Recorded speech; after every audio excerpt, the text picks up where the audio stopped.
welcome to Carved in Stone, where I pick a topic and give you my Mount Rushmore of that topic. So basically, my top four. Lists, of course, are subjective, and narrowing it down to four is narrowing it down quite a bit, so I'll explain why some may fall just short of my mountain.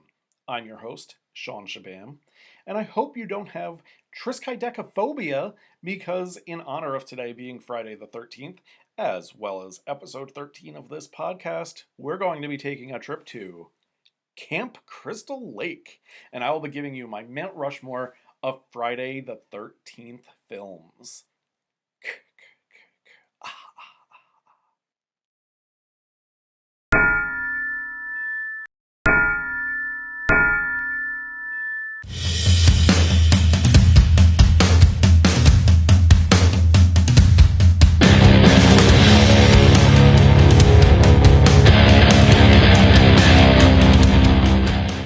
This podcast is not affiliated with, sponsored, or endorsed by Paramount Pictures, New Line Cinema, Warner Brothers, or any other studio associated with the Friday the 13th film franchise. All rights to the movies, characters, and related properties remain with their respective owners. Any film images referenced in this episode are sourced from Wikimedia Commons and are believed to be in the public domain or used under Creative Commons licensing.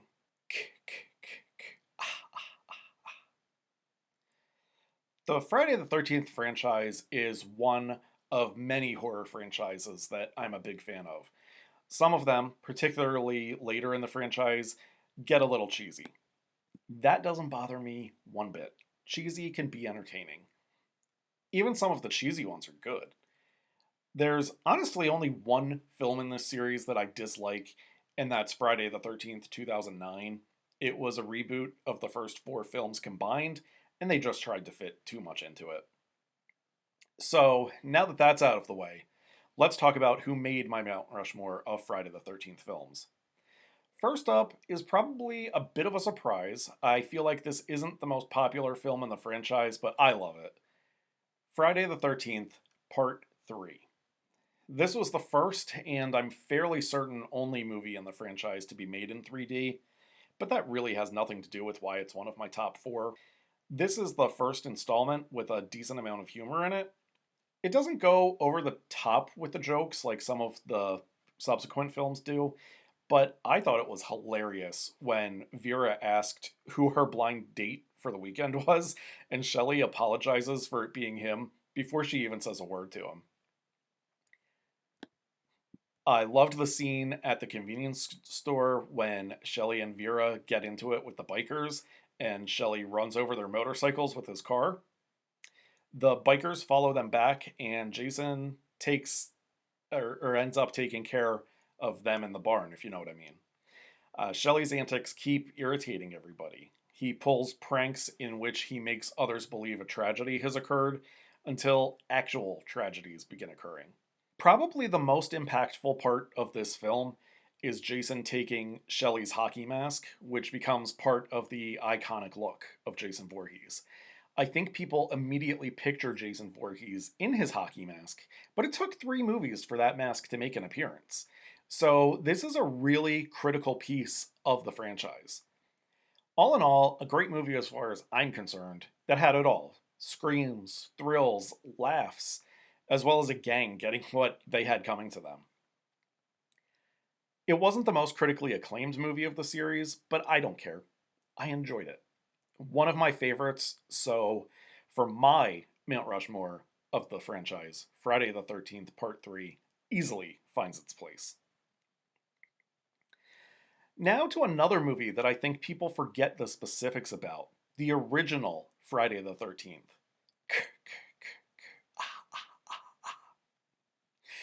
As referenced in the first Scream film, Jason didn't really show up until the sequel. The original killer was his mother, Mrs. Pamela Voorhees. Jason is mentioned, you feel he's important, but he only shows up at the very end of the movie, and he is not the killer quite yet. Mrs. Voorhees clearly has some severe mental issues. She blames any and all counselors at Camp Crystal Lake for Jason's drowning years ago, saying they were all having sex while he needed them. And that may have been true of the counselors at the time of his death, But the counselors she terrorized, murdered, and attempted to murder in this film were not at fault for something that happened prior to their births. There's a game of strip Monopoly because no 80s horror film would be complete without some sexually charged scenes. Before any of the aforementioned takes place, Annie, who is supposed to work as a cook, is hitchhiking her way to the camp while the town crazy Ralph tells her the camp is cursed. She brushes it off, but it seems the truck driver who gives her a ride agrees. She ignores the warnings and becomes a casualty before we ever find out Mrs. Voorhees is the one behind it. It's the movie that kicks it all off. It gives us suspense, it gives us some surprises. Mrs. Voorhees seems so sweet when we first see her, and it's an immediate swerve. She's been a big part of the movie, but she's unseen until the end. Need to get someone to 6 degrees of Kevin Bacon? He's in this one. We hear Camp Crystal Lake referred to as Camp Blood in this film, which continues periodically throughout the series. What a great movie that opened up the door to 11 more films, and I understand that there are talks of making a new one as well. All right, let's do one more before we get to the honorable mentions. This one, I admit, when I heard the concept, I thought was going to be stupid. And not so stupid it's funny, just stupid. The terrible title reinforced this belief, but the movie shocked me with how good it was. Freddy versus Jason. It sounds so lame, right? Freddy Krueger from the Nightmare on Elm Street franchise and Jason Voorhees from the Friday the 13th film franchise cross over to do a film together, and surprisingly, I think it works. This is not to bash Nightmare on Elm Street because I love those films too, but I like that the characters call out Freddy for his cowardice attacking people in their dreams. I'm sitting there watching the movie for the first time, having never thought about that really before, going, yeah, Freddy, what's up with that? You are lame for that, man. Anyway, I won't do too deep a dive here, but just a shallow one. Freddy is in hell and has lost his power. He resurrects Jason by appearing as Mrs. Voorhees, and Freddy has Jason do his bidding, carrying out a massacre on Elm Street.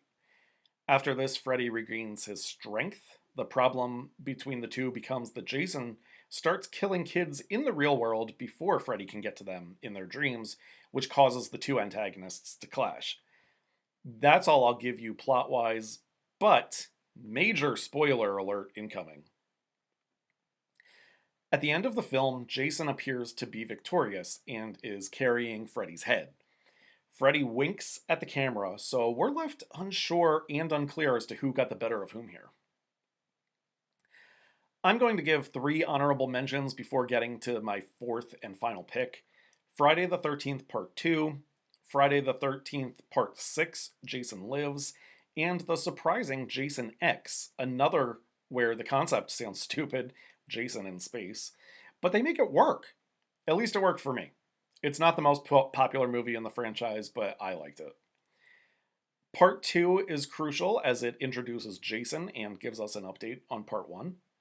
And Part 6, a fan favorite, is where Tommy, originally played by Corey Feldman, is released from a mental hospital and tries confronting his fears about Jason.